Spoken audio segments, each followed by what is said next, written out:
We haven't seen Chevra since that night at Baptiste's place.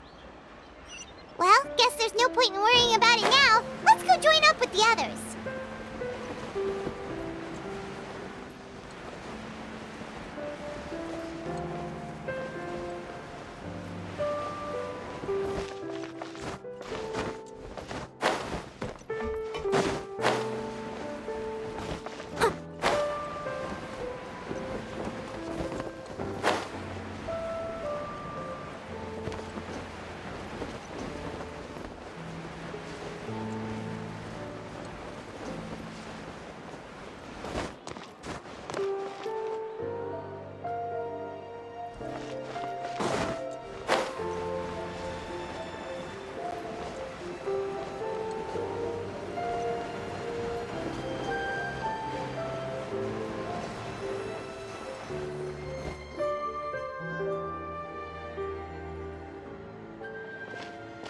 Good morning! Hayaka and I were just talking about you. Is Chevra still not joining us today? Probably not. We haven't seen her either. Huh? That's such a pity. Director Farina said that we've only got a few small scenes left before wrapping up the entire thing. She even said that she'll get me into a couple scenes, so everyone will have a chance to shine in front of the camera. We were also planning on having a victory feast once we're all finished filming. You can join us, right? If only Chevros was here. I still haven't taken a photo with her. I'm afraid that can't be helped. Those special patrol folks are like phantoms when they've got a case on their hands. But to be honest, I'm even more concerned by what I read in the Steambird earlier this morning. It said that the killer in the murder case was none other than the author of the Two Musketeers. Oh yeah, I heard about that too. He came forward and confessed his crimes, but gave no explanation as to why he pulled the trigger. We didn't know about this case at all when we joined the film. Is it going to affect the reception of our work? From a pure publicity standpoint, this will draw a lot more attention to our film. I have to say, though, that no director can be perfectly comfortable with garnering attention through means other than artistic skill. To be fair, I feel like that ship sailed the moment you allowed yourself to be named as the director on our posters. It's not my fault that I'm super popular. What was that saying again? My popularity has, Sunk to an all-time low? spread to the four corners of Tibet.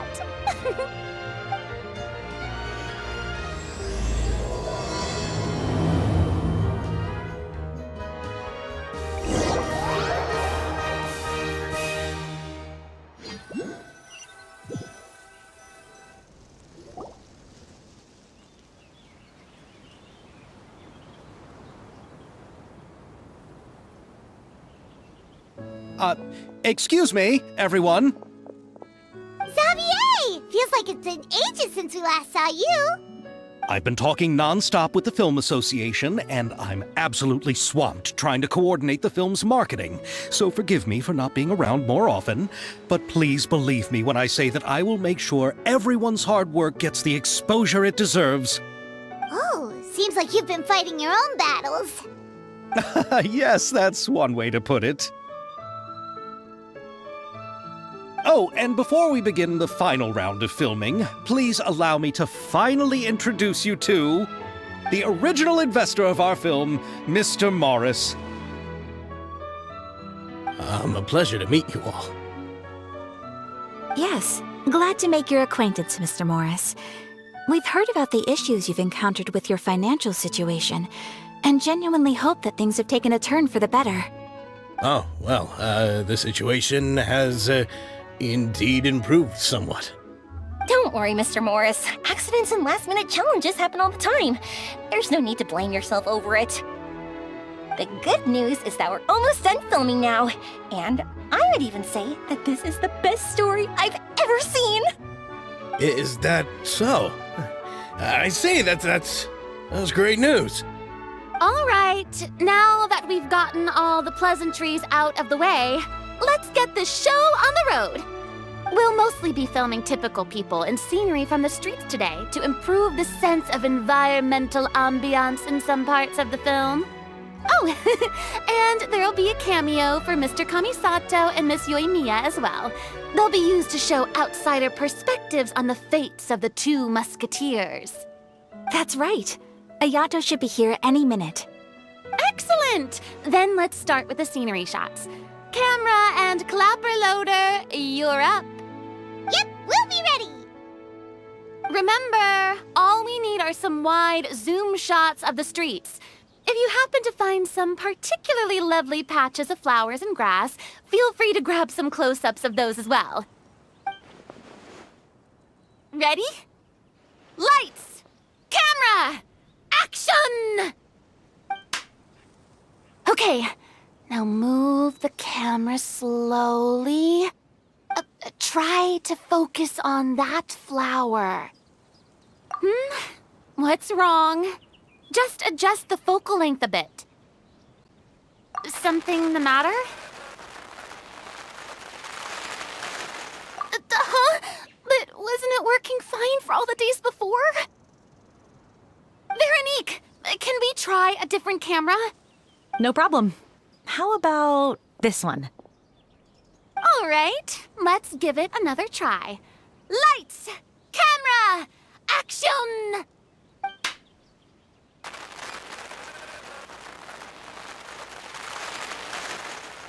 Don't tell me. This one is broken too. Veronique, do we have any other spare ones we can use? I'm afraid we only brought these two today. What? Then go find a workshop to get them repaired right away. Oh, and you too, Bono. Go find our spare camera in the warehouse and bring it back to the set. On it. Greetings, everyone. My apologies for the delay. Is something the matter, Ayaka? It seems like there are some issues with the filming equipment today. We're stuck for the moment. I see. Well, let's not just stand here twiddling our thumbs. Actors, to the makeup booth. We'll start on the next scene as soon as we get a working camera. The people at the workshop told me that the part which holds the lens in place seemed to have fallen off. That's super strange. It was perfectly fine just yesterday. Well, no time to dwell on that now. Let's get back to filming. Ahem! Quiet on set! Places, everyone! Lights! Camera! Action! By the way, have you heard about that recent murder case? Yes, I have. It seems that they've caused quite the commotion in the city. I heard that the chief of the guards is so mad about not catching the culprit that he's about to explode. Oh? I find that quite hard to imagine, considering how he already looks most days. Director, we have a problem. Oh, we're in the middle of a take! Couldn't you wait until we wrapped up this scene? No, Director, our film, all the finalized film that we've been keeping in the case has disappeared. Oh, wait, well, what did you say? Mr. Bono, please take me to where the film was kept right away. I'm coming too. No, Yoimiya, you have to stay here. Oh. Okay, listen up. Everyone who's not working on this current scene can go with Bono to look for the film. Everyone else, stay put and wrap up the scene. Unbelievable. How could all these problems happen in just one day? We're back. How did it go? Did you find the film? We found it in the sewers. Huh? In the sewers? Is the film still okay? We discovered it just in time, so we should still be able to salvage it. The others are checking now to see if we lost any specific scenes. Oh, you scared me for a moment there. I nearly thought we had lost everything. I really don't want to experience that feeling of despair again. Okay, but who could have stolen the film and dumped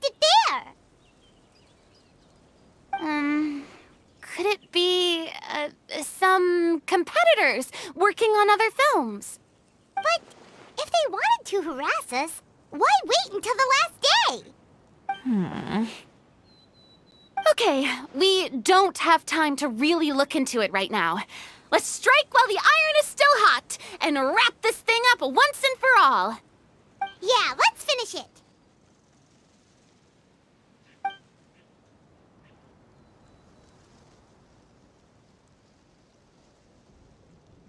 I would like to officially announce that our entry to the festival, The Two Musketeers, has now concluded filming!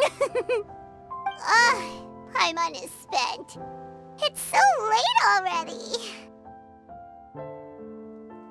Even though the filming process proved to be extremely challenging, everyone provided valuable and unique contributions to the final product. Thank you all for your dedication and support. And just like Director Farina, I would also like to extend my most heartfelt thanks to all of you. Really, you've all helped me so much. All right, let's save the awards speech for later and hopefully also get some rehearsals in before the real thing. Anyway, now it's time to party! Let's all make our way to the beach and have a celebration feast so loud and fun that even the blubber beast will want in. Party, party! Paimon wants to party!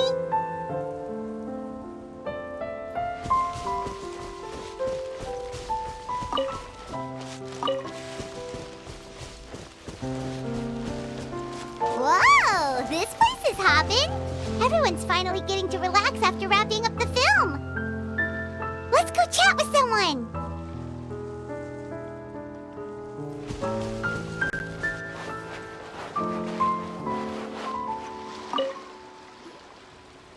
Hey, Ayato! How's your work been going? Everything went rather smoothly. Thank you for your concern. Ayato told me that we've already confirmed the dates for some Inazuma Fontaine cultural exchange events. So the next time we visit, we'll be doing so in our capacities as the representatives of the Yashiro Commission. Oh, that's great! Then maybe Paimon will be able to find Fontaine detective novels in Inazuma from now on. Oh, wait. Wouldn't Yai Miko get upset if that happens? That would be stealing some of her business.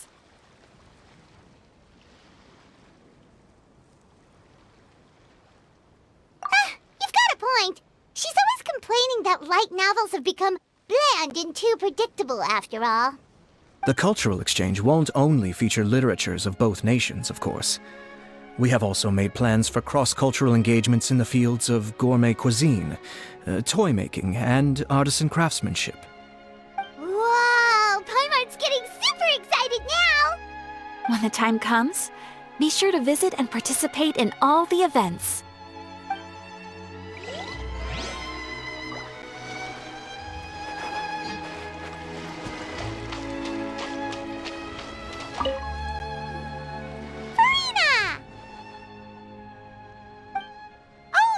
My darling clapper loader and camera operator, you've both worked really hard. Paimon thinks you worked even harder than us. Honestly, Paimon was getting a little tired of playing with the clapperboard by the end of it. Worst of all, Paimon started having dreams of you shouting, "Lights, camera, action!" into Paimon's ears. The actual dream can't even start until you've yelled that. Hey! If anything, shouldn't I be more grand and delightful in your dreams? We've been through so much together, and that's how your brain remembers me? That's not Paimon's fault. We've just used the clapperboard too much lately. Anyway, what's most important is that we've wrapped the film. I'm pretty confident that we'll take first prize. Hey, no need to mention the official name. Wait, now that you mention it, if we did win the prize, would Farina just get a statue of herself? Come on, I don't need that kind of attention. Xavier can accept the reward on our behalf.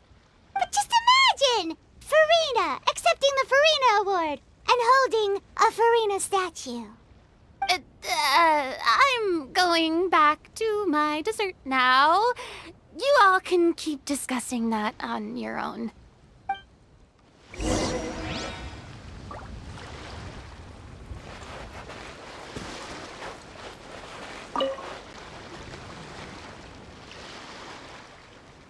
Chiori!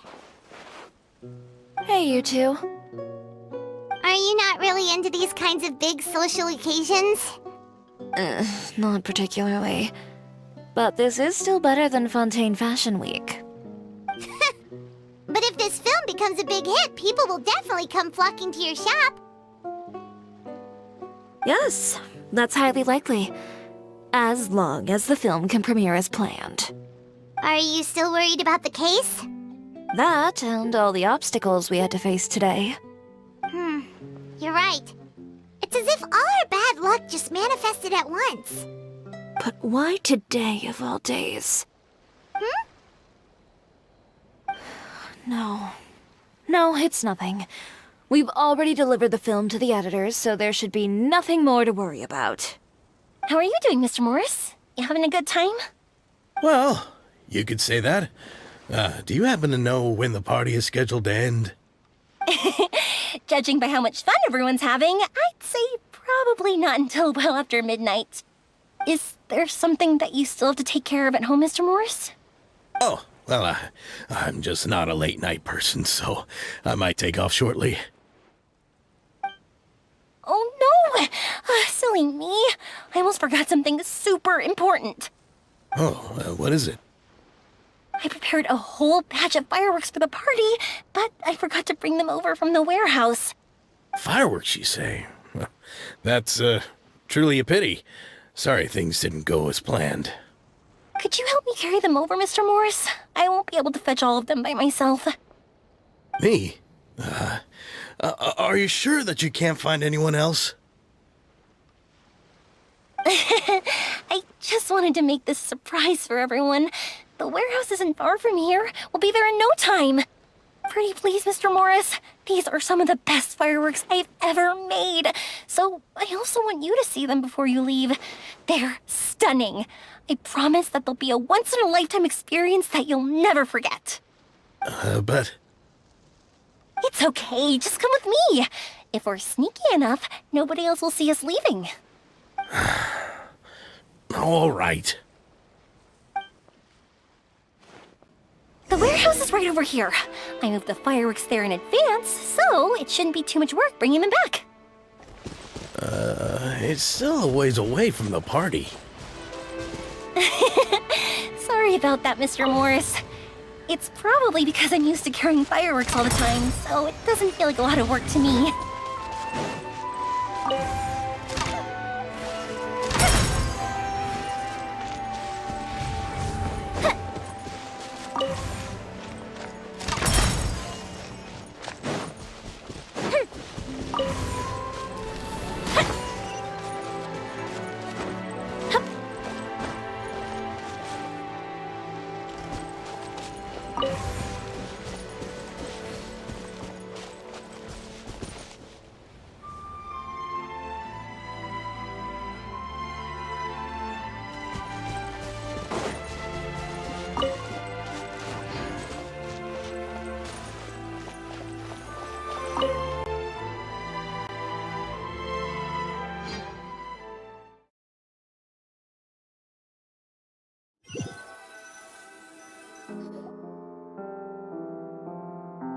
It's dark in here.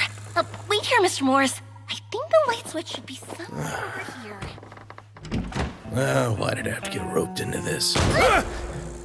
What was that?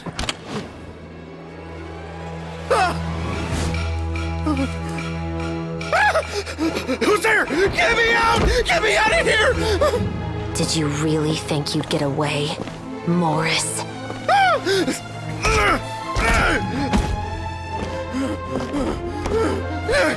You've got the wrong guy! It wasn't me! I'm not the killer!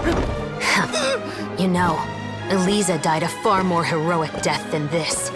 She fought your assassin to the end, to save the children she had hidden beneath the floorboards.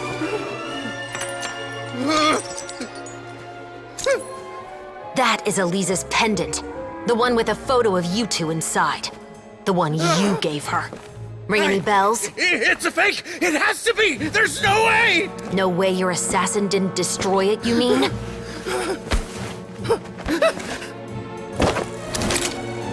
Did you ever love her, Morris? Or was killing her always the plan? No, please. Listen to me. I told Eliza to keep us a secret. I paid her plenty for her silence. I never thought she'd keep the child. Everything was gonna come out, and I had no choice. She forced my hand. No! I'm begging you. I have money. Just name your price, please. You can keep your Mora, and you can go to hell.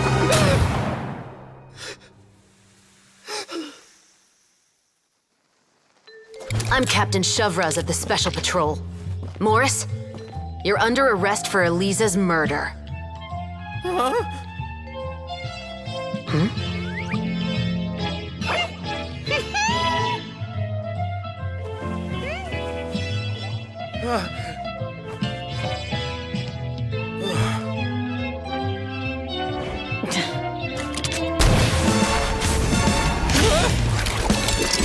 You're under arrest too, prop manager Veronique.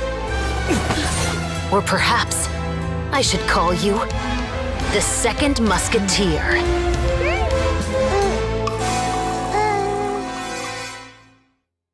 Wait, what's going on? This wasn't in the script. Drop the gun, Veronique. Why? Why would you keep me from exacting revenge on this heartless monster? Drop your weapon. This is my final warning.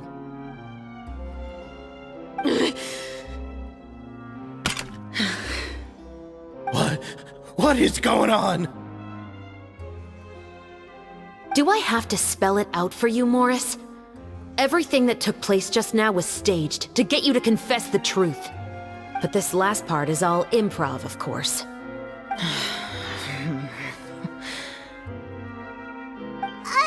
Shivers, you told us you wanted us to help you stage a play. You never said anything about the Second Musketeer. It's because even I had no way to confirm my theory until now. Thank you for your performance, Yoimiya. Could I trouble you to go and bring in the other Special Patrol members? They should be on standby just outside. Oh, and please tell the other cast members not to worry about us. We'll be rejoining them shortly. On it!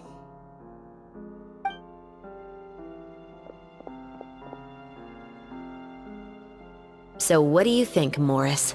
Care to talk about what happened 20 years ago? My patience is limited, you know. Don't force me to take you back to the interrogation room. I'd wager that you wouldn't last for more than a minute in there. With the recording we made, you have no chance of winning in court. Cooperating with us now is the most practical move. All right. I'll talk. I hired an assassin to murder Eliza. She once worked as a maid on my family's estate. She was very beautiful, and after some time I fell for her. We kept our relationship a secret and carried out an affair for some time, but it wasn't long before she became pregnant. And if my parents ever found out, they would have stripped me of my inheritance and status, driven me out of my home. I also didn't expect Eliza to insist on bringing the pregnancy to term. She even asked me to leave my family and travel far, far away with her. She believed that you were truly in love with her. I didn't have a choice. I gave her a large sum of Mora, told her to leave the family and to get rid of the baby. But then years later, she sent me a letter. There were photos of 2 children, and she even asked if I could find some time to visit them. Huh? 2 children? Paimon thought Baptiste was the only... you mean... Even if she had the children against your will, you could have just ignored the letter entirely. Why kill her? I had just gotten engaged to be married to an heiress from another wealthy family. So if anyone were to find out about Eliza, my life would be completely ruined. I didn't have a choice. No, you always had a choice. You just made the wrong choice. Again. Do you know how it feels to watch your mother be killed right in front of you? My brother and I were hardly even school age yet. We were hidden beneath the floorboards, grasping each other's hands like a lifeline. We were so terrified that we didn't even know we could ever take a breath. All we could do was to watch Mother try to fight back, and then collapse to the floor. Even after the assassin left, we were still too terrified to leave our hiding spot. We thought that he might come back. It was only until the next evening when we finally climbed out and gathered around our mother. But she had already become cold and stiff to the touch. You made up your mind right then and there to bring this case to light. Not only that, we resolved to get our revenge. And that's why you became the Musketeers. No, that's why I became a musketeer. The man from before was also killed by me. My brother had nothing to do with it. I figured as much. You did? I once told these two that he didn't look like a killer to me. His confession from that night also rubbed me the wrong way. I think what really tipped me off was, how could I not feel a sense of regret in him? Huh? He confessed faster than any criminal I've ever met, but he didn't say a single word about you. He insisted that he was the sole perpetrator in the case. But after the questioning ended, I disassembled the musket we dug up from his backyard, put it in front of him, and told him to reassemble it. Wanna guess how far he got? He had no idea where to even start. He's never touched a gun in his life. Based on that, I determined that he was not acting alone. He only surrendered himself to draw our attention and create a moment of opportunity for his partner. So, I decided to play along. And as expected, the second musketeer followed us without hesitation once she saw Morris get separated from the rest of the cast. Besides, why else would he call the novel The Two Musketeers? But how did you know it was Veronique? I figured it out the moment Baptiste told me his father's name. That so-called financial crisis was all just a ruse. He just wanted to sign up as the investor and then leave the film without any source of funding. After all, he has a vested interest in minimizing the reach of this story. It's really just the same thing as what he did to Eliza all those years ago. Human scum. But then Xavier pulled out all the stops and got the film made against all odds. Morris couldn't have that. With the killer in custody, he figured it was safe to act. And so he came to visit the set today, just as I expected. Wait, so you were behind all those mishaps today?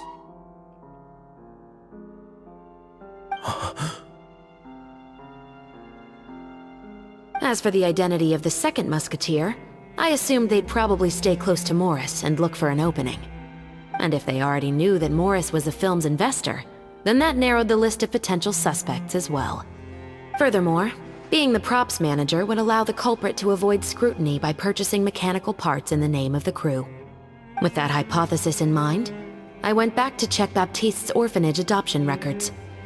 Guess whose name I saw on the same page, just a few lines from his. My brother. He trusted you.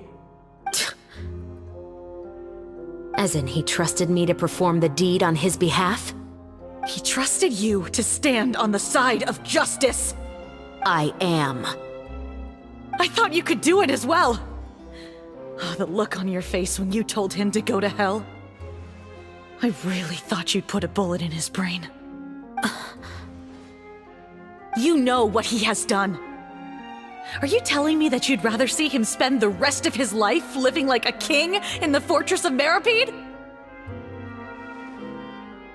I will never be able to forget the feeling of my mother's cold, lifeless hands. And you would call this ending fair? Is this what you call justice? I won't lie, Veronique. I did hesitate when your brother first told me about the truth. I wondered, I agonized over whether I should really put a bullet in his head. So why don't you? Because that should never be how justice is carried out in this world. Perhaps, to you, justice is simply reciprocated. An eye for an eye, and a life for a life. But everyone has their own understanding of justice. If everyone were to pursue their own definition of it, there would be no more order in this world. Today, you'll kill Morris, and tomorrow, his children may come for you. The world cannot render judgments based on a desire for revenge. That will only lead to a cycle of revenge, as well as the destruction of order and civilized society. Fontaine is founded on a set of laws and a standardized code of justice. That is why we are the nation of justice. But with all that said, I will promise you this. Morris will not lead a cushy life in the fortress of Meripede. Chevreuse, the rest of the Special Patrol is here. Thank you so much, Yoimiya. Letelier, Terena, please take them away.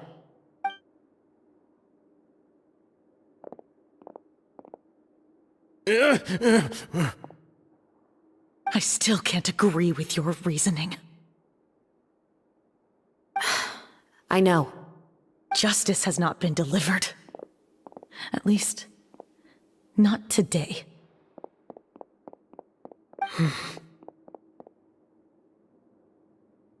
Chevreuse. Let's go. We should give an explanation to the crew.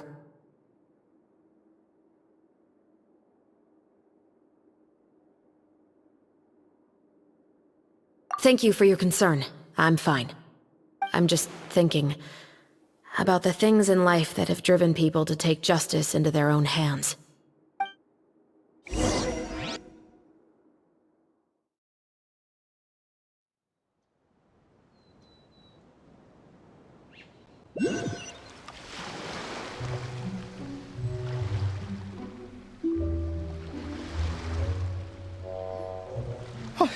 Who would have thought Morris would turn out to be... I'm at a loss of words. How could he have done something like this? I'm just glad that you're all safe and sound. Who knew that such a labyrinth of cases would be behind this story? Well, what should we do now? We have a finished film, of course, but should we still go ahead with the premiere? What do you mean? Shouldn't you be even more motivated to spread the word now that you've learned the truth? Chiori is right. I'd also like more people to see this story for themselves. But the real ending of the story seems to have deviated somewhat from the one in the script. Is that still acceptable to you, Miss Chevreuse? The call is yours. We still have time to reshoot an ending if that's what you'd like. No, it's fine as is. I like what we have for the catharsis. Romanticism is what gives works of art their appeal. Fiction is able to explore means of restitution that could never work in real life. Just like the real world, the world of stories also has its own set of rules and justice. These different possibilities are what initially drew me to reading in the first place. Sounds good to me. I support your decision. What about Veronique? Will she be okay? She will soon face her judgment alongside her brother and Morris. If I had to guess, they'll probably all be sent to the fortress of Meripede. I'll make sure to give Risley a heads up about it. Oh, you mean that kind of heads up? Exactly. Ahem. All right, then the matter's settled. Now that everything's been taken care of, there's no reason for us to keep looking all gloomy and grumpy. Let's get back to the feast and enjoy each other's company. We'll be starting the post-production process tomorrow. You should join us, Chevreuse. You missed the first few hours of the party, didn't you? All right. Count me in. Then I'll wait for you over there. There's still some good news that I'd like to share with Chevreuse. Traveler, Paimon, could you wait for me by the sea after the party ends? I'd like to go on a brief walk with the two of you.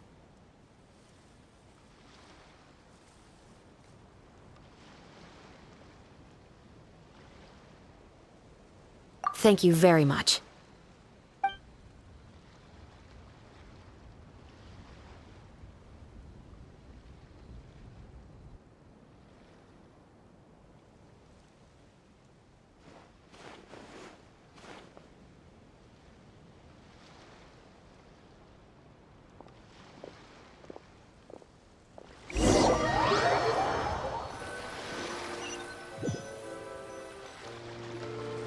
Sorry for the wait.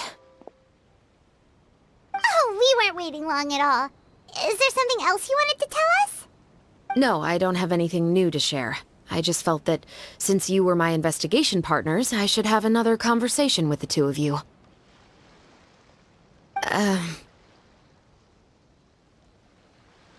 Traveler, how would you have responded to Baptiste's request if you were in my shoes?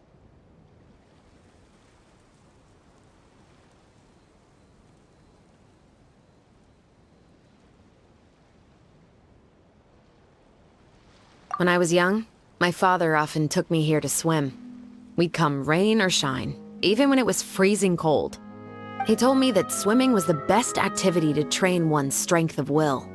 You could never give up before reaching the shore, especially when the water was cold. Oh? Why's that? Because the moment you give up would be the moment you die. At that point, I still hadn't received my vision. One winter, the chilly wind felt almost like knives on my skin, and the seawater was so frigid that it numbed my toes the moment I stepped in. I cried and begged my father to spare me from having to swim across, but he wouldn't listen. He used to be a member of the Special Patrol as well. You could say it was his way of educating his children. That sounds awful. When he saw that I wouldn't stop crying, he just picked me up and tossed me into the icy water. The bone-chilling cold took away my senses. I couldn't feel anything but fear and rage. I waited for my father to save me, but one look and I knew he'd already started swimming for the opposite shore. I realized that if I were to give up, I really would die right then and there. I used all of my strength to try and catch up to my father. Those few minutes felt longer than my whole life up until that point. I did, however, make it to the other side. I've never felt afraid about anything in my life after that, nor have I ever cried again. That way of teaching would have never worked on Paimon. Yeah, I don't think that was the right method for anyone. It's just that, working now as I am in the pursuit of justice, I still sometimes feel like I've been tossed into that winter sea all over again. The anger and the helplessness. Chevreuse. But the worse I feel, the more I know to never give up. The alternative would be to forever lose myself among the waves. Anyway, how about a race? Neither of us will drown, but we can still see who swims faster.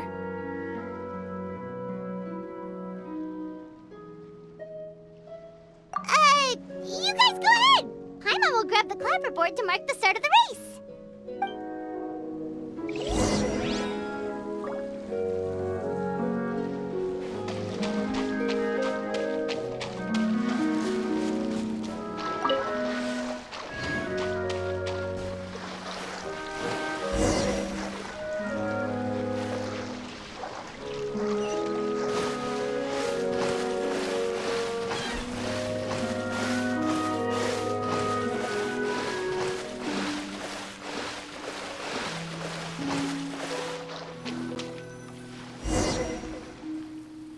Oh, that felt good.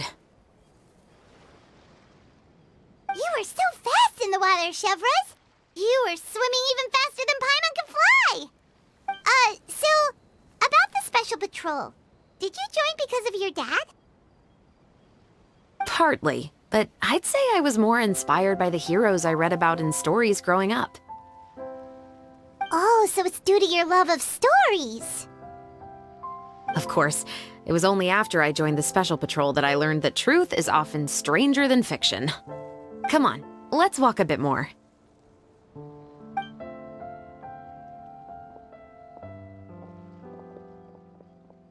To be honest, I do sometimes question whether the decisions I make are the right ones.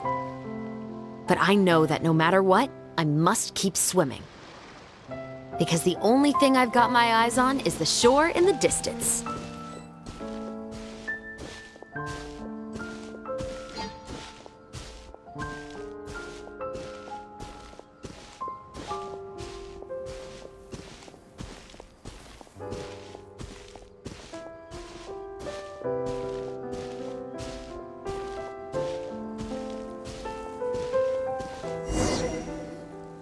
Thank you for coming on this walk with me. I feel a lot better after getting all that off my chest.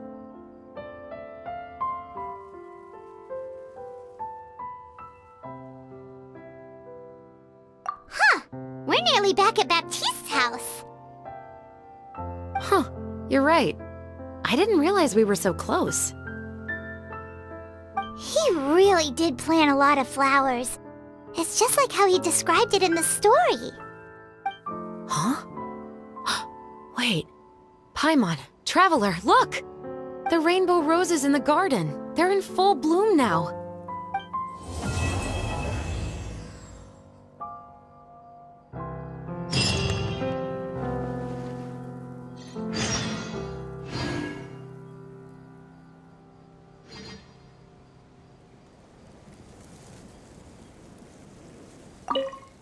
Even though it's a bit late, not on behalf of the Special Patrol this time. It's a personal expression of, oh, you want to hear more about my father? To be honest, I didn't spend that much time with him. Once, he didn't come home when I went out to buy food, but we can talk about that another day. Thank you for looking out for...